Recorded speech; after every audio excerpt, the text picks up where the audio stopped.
Gobernador Pamela Bari 4 ug Vice Gobernador Glenn Soco gingong nagpis na.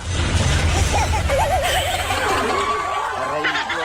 Lingoy-lingoy na ba ito magagalan sa diyang gi-acknowledge ni Glenn Soco si Gubpam? Aray ko.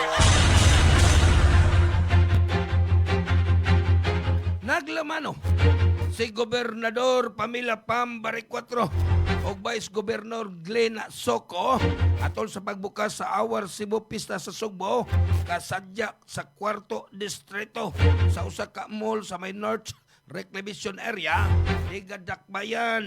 Kinihuman nga ang duha ka opisyalis sa Kapitolyo na himong sentro sa isyu nga may kalabutan sa gikatakdang sudlan nga compromise agreement ni Bari 4 tali sa Apolan and Quarry Corporation o ALQC kabukabat sa 211 milyones gikan sa orihinal nga 1.2 bilyones nga bayro nun. Diin si Soco gitawag ni Bari 4 nga hipokrito.